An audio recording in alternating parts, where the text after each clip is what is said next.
हर हर महादेव, देवों के देव महादेव के चरण में प्रणाम करता हूँ। दुर्गा माँ के चरण में प्रणाम करता हूँ।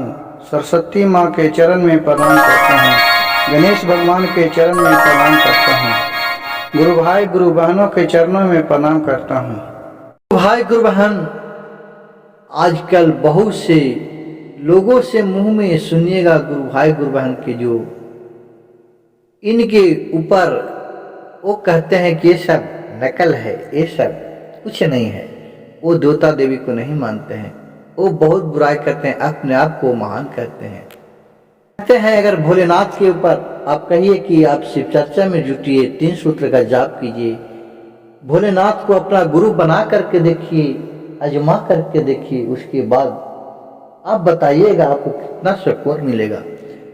लेकिन बहुत से आप के पास आपको सुनने को मिलेगा, कहते हैं लोग कहेंगे कि भोलेनाथ क्या रख लिए हैं, भोलेनाथ तो खुद अवघरदानी है, उनके पास तो रहने के लिए घर नहीं था, वो तो सब गरीब पहाड़ पर रहते थे, खुले मैदान में रहते थे, उनके पास तो देने के लिए क्या है, उनके पास सही नहीं क्या जो हमें देंगे।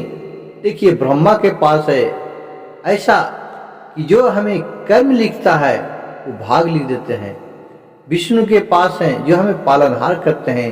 माता लक्ष्मी है, विष्णु जी हैं जिनके घर में जाते हैं, उसे धन धान के वृद्धि होते हैं।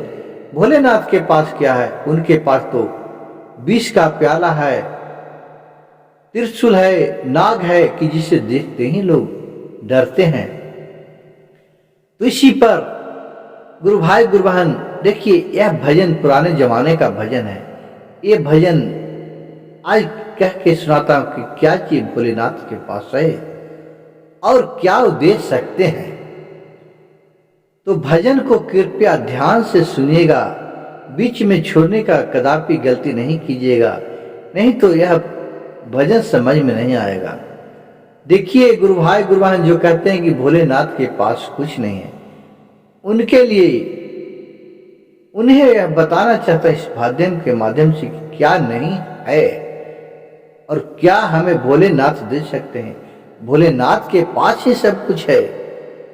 देखिए कहते हैं, अरे ई भोला के कौन कमी है कि 4 पदार्थ हाथ लियो, 4 पदार्थ हाथ लियो भोले, 4 पदार्थ हाथ लियो, ये भोला के कौन कमी है, 4 पदार्थ हाथ लियो। और फिर क्या है, अरे ब्रह्मा को दिहले, अरे विष्णु के दिहले चक्र सुदर्शन, कि विष्णु के दिहले चक्र सुदर्शन, कि ब्रह्मा के 4 वेद दियो, कि ब्रह्मा के 4 वेद दियो, कि ये भोला के कौन कमी है, 4 पदार्थ हाथ लियो, 4 पदार्थ हाथ लियो भोले, 4 पदार्थ हाथ लियो, कि ब्रह्मा के विष्णु के दिहले चक्र सुदर्शन, ब्रह्मा के 4 वेद दियो, कि ब्रह्मा के 4 वेद दियो। और जब जब धरती पर अनहोनी घटे है, अपने हलाहल विष पियो। जब जब धरती पर ऐसा कुछ हुआ जो किसी देवताओं से नहीं सहन जाता है, उसे भगवान स्वयं अपने ऊपर वो ले लेते हैं, उन्हें अपने शरीर में धारण कर लेते हैं। शंकर के पास ही सब कुछ है।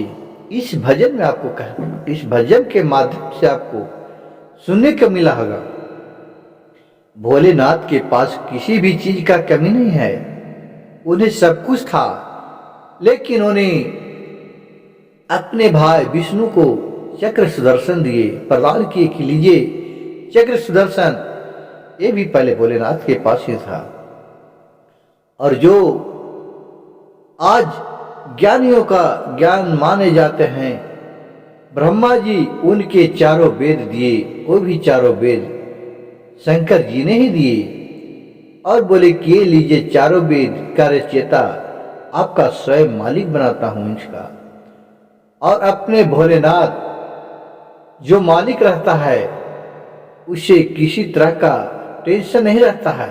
वो सभी को काम बांट करके अपने एकदम फ्री से रहता है। जिस तरह आज एक कंपनी आप खोलिए तो जो मेन मालिक है उसे किसी तरह का दिक्कत नहीं, हमको कितना आ रहा है जा रहा है सब करने वाला आदमी रखा है। उसी तरह भोलेनाथ तीनों को अपने अपने काम में बांट दिए हैं। ब्रह्मा जी को अलग काम दे दिए, विष्णु को अलग काम दे दिए हैं। अपने सदैव भोले अपने ध्यान में मगन रहते हैं, क्योंकि अगर वो सब इनके पास रहता तो आज वो मगन में ध्यान लगा नहीं पाते। ऐसे देवो तीनों देव एक ही हैं, ब्रह्मा विष्णु महेश। कहूं देखिएगा एक ऐसा ज्योतिर्लिंग है इंडिया में जो 16 ज्योतिर्लिंग में एक है।